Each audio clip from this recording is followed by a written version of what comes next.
Hi, welcome back to my channel. So this is just going to be a little follow-up reading to the last reading I did, the new moon in Aries. There was a lot of messages coming through after I finished the reading, and I just wanted to jump in and share a few of them. So the main thing that comes through as important is if you choose to begin to believe in your dreams, after having been in a period of maybe shutting your dreams down, then that means that your emotional state will begin to change. And there's one thing that's coming through that's quite important to remember, and that is that every emotion we feel is a chemical that is produced in our body by specific cells. And so if we go through periods of time when our body is working on changing, our inner feminine, our inner moon states, then we might also feel guided and called to change our habits as well. Maybe start to eat different types of foods than we have, maybe even take some type of supplementation, things like that. And so that guidance can very much be related to this actually changing of your internal worlds, starting to tune in to your dreams more. And so that's why I feel like listen to that. Our health, our diet, our habits are very, very connected to the dreams that we would be able to manifest. This is what I'm feeling right now. And now the North Node is in the sign of Taurus, which is like the earth, the body, the depth of the feminine. And so over the next couple of years, I think that there is a possibility for a lot of healing in regards to our physicality. But when there are such huge doors opening in one direction, it also feels like the same is true for the other direction. And so it's almost as if we continue to channel the old timelines that we've been on, it's almost as if things will become more toxic. Things will become more karmic, more detrimental to our body, even if we're still just doing the same things that we used to. If we're being guided to shift into a different path, I feel like that is quite significant at this point in time. And I know that giving such messages, it can be easy to start to fear and to be like overwhelmed. Our mind gets overwhelmed because it doesn't quite know how to change. My experience is that if you feel that you feel this fear coming in when you think about changing, just accept the fear and know that as long as you say yes to the new timeline, as long as you say, I am willing, but I don't know how to. I am willing, but I need guidance. I am willing, but I need more energy, or I am willing, but I need more time. If you say that you're willing, then the things that you need in order to begin to actually walk on that timeline will start to come in for you. That's my experience. That's kind of like the magic of building our earth. It's like synchronicity comes through the heart and it starts to guide you in new ways. You start to see new things. So I want to pull just a few more cards here to see if there are any more messages regarding this. Okay, underneath the deck is the Three of Swords. Wow, and the card that came out was the Fool.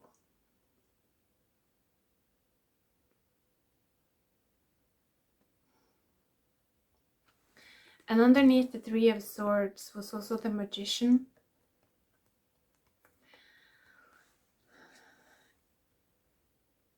I've talked about this a little bit before in my readings. It's like what we are going through now, this serpent time, you know, this time of Ragnarok.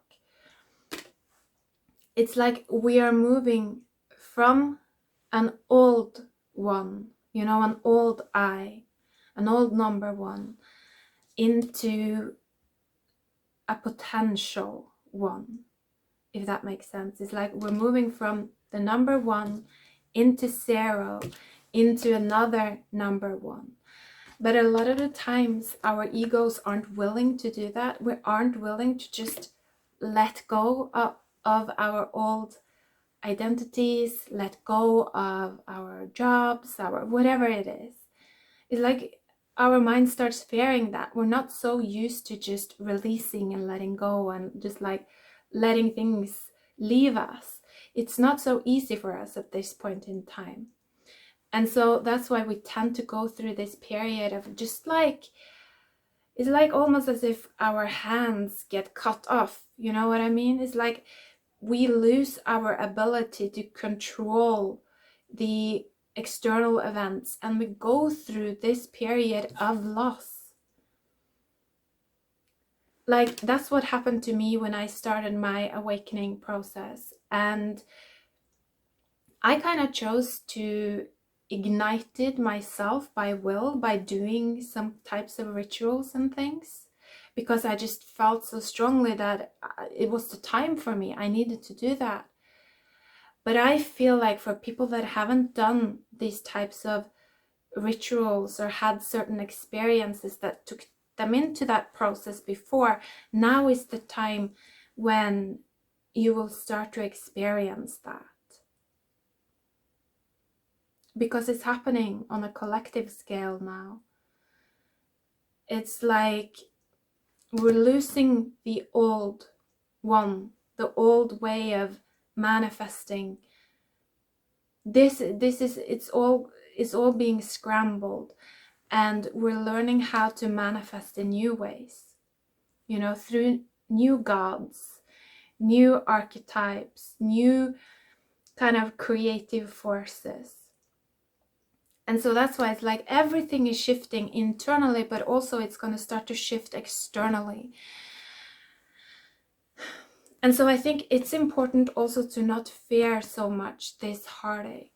You know, if you can, and I know this is not a popular advice, it's like just get used to having your heart broken, you know, just like just try to find comfort in that feeling.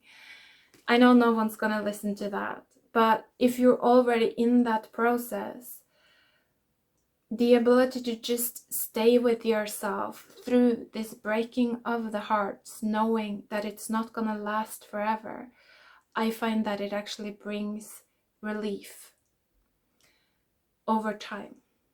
We become better and better at it, and eventually it's like we don't fear the breaking of our hearts anymore, because we know that when my heart breaks, you know, when I lose the thing that I love so dearly, it's a part of life. It's just another cycle that begins. You know, I will mourn it, I will let it go, and eventually my feelings will change and I will find peace again. And it's true. It happens like that, even if our mind doesn't believe it until we've gone through that process like a million times.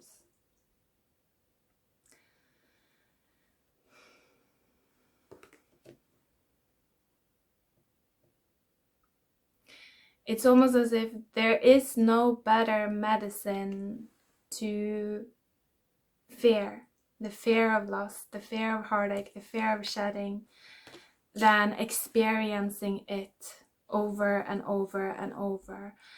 And if we allow ourselves to go through those kinds of experiences within our imagination, it's easier. You know, it's like we, instead of experiencing it in our external realities, this up and down energy, we experience it internally. You know, we imagine it. It comes through our dreams, it comes through our daydreams, and we go through it like that. And doing it in that way, it just means that we can go through and learn the same type of lessons, in years compared to lifetimes. That's how it feels. It just means that we can go through and heal and ascend that type of karma so much quicker if we do it internally, instead of running away from our inner feminine until the demon that we're running away from, the fears that we're running away from, manifests externally.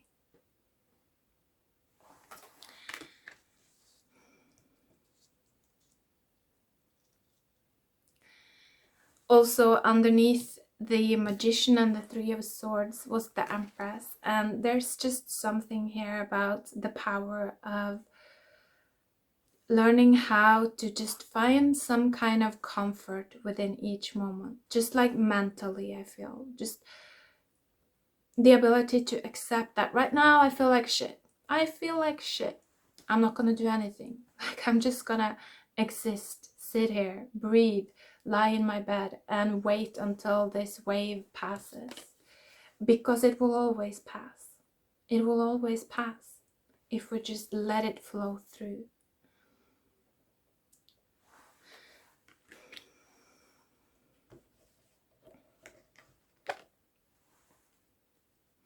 Also, when I picked up the deck, the card that came through was the Temperance card. And to me right now, this is talking about blending with your own soul, or blending with your higher self, or even if you're on a twin flame journey, on the higher self with another. Because if we commit to, for instance, a twin flame journey, or if we commit to a journey of pulling in our own soul, that's what happens. We begin to drink from these cups so that we learn how to mirror, these frequencies and hold these frequencies within our own body.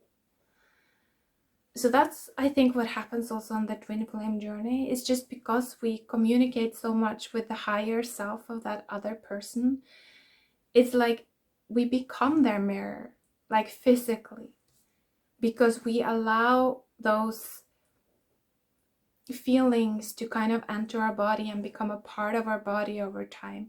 And so if we were then to ever meet that person, or a person like them, because honestly we're not that different these days, most people are very similar,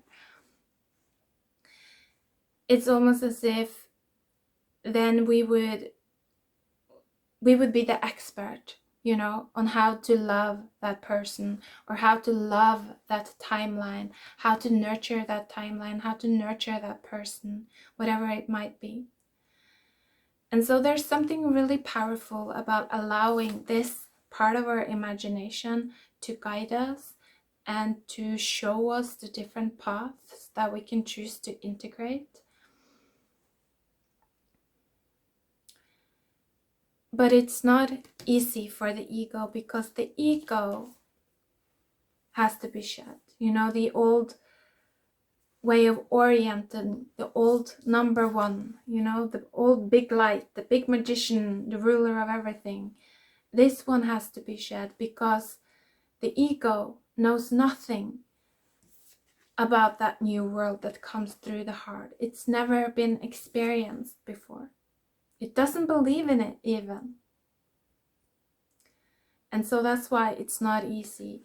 The ego goes through this long death with a lot of heartache and a lot of mourning. But I just feel like that's